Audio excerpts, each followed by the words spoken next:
My name doesn't really matter. No one cared much about who I was back then. To most, I was just a cat.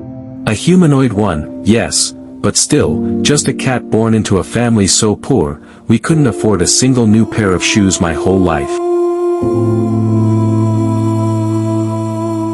I grew up in a broken house on the edge of the city. The roof leaked, the walls peeled, and the wind would sneak in like it owned the place.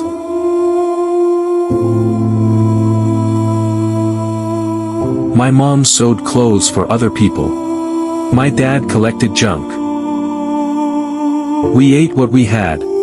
Sometimes, what we didn't really have.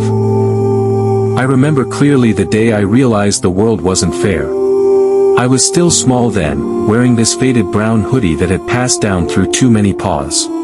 I wanted to join a school race. But they told me, no shoes, no entry. I laughed. I thought it was a joke. It wasn't. I came home with dirty feet and a cracked heart. I sat on the front steps, staring at my paws, small, calloused, stubborn. That day, I made myself a promise. One day, I will make my own shoes.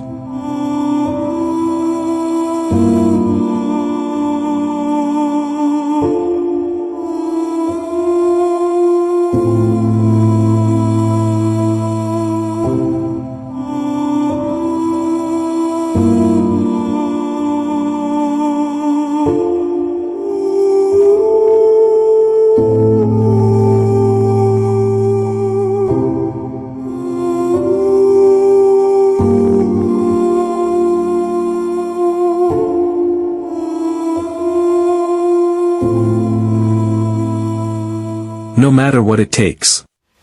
Years went by. We stayed poor. But my mind never stopped working. Every time I saw someone's shoes, I didn't feel jealous, I felt curious. How were they made? What made them strong, light, comfortable?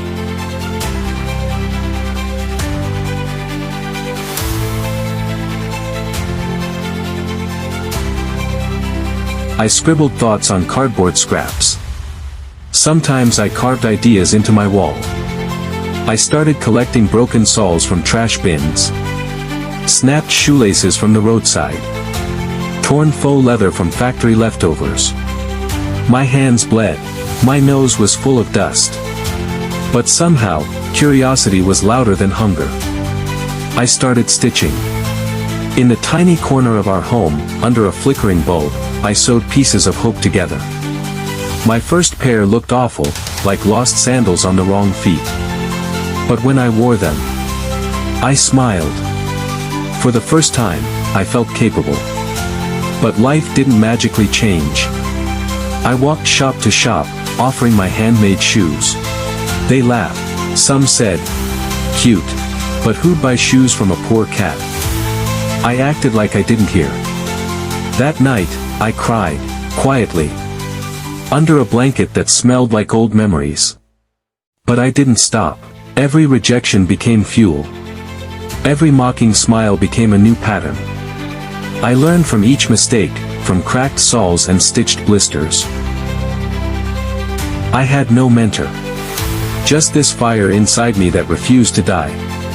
One day, an old man, a tall, tired-faced humanoid dog, saw me sewing on the sidewalk. He stopped, tried on a pair, and said, "You know, these are comfortable." He paid me double what I asked. That day, I didn't just sell shoes.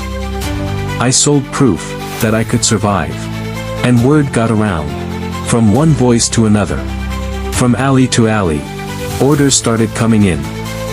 Not from the rich, but from those who knew what it was like to have nothing. I made shoes for them. For those whose feet had bled. Whose paths had been laughed at.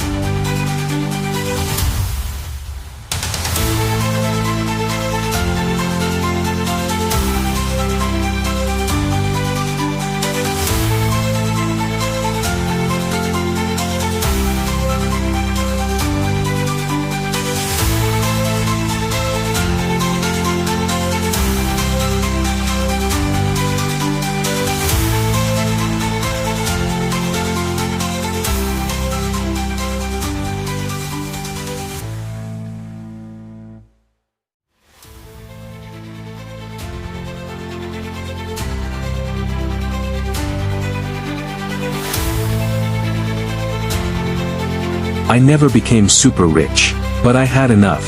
And more than that, I had pride. Because every shoe that left my hands carried a story. A story of falling, of standing up again, of being underestimated but never giving up. So if you ask me, was your life easy? No, it wasn't. But I'm still here, standing, with the same paws that were once dirty, now walking in shoes I made myself.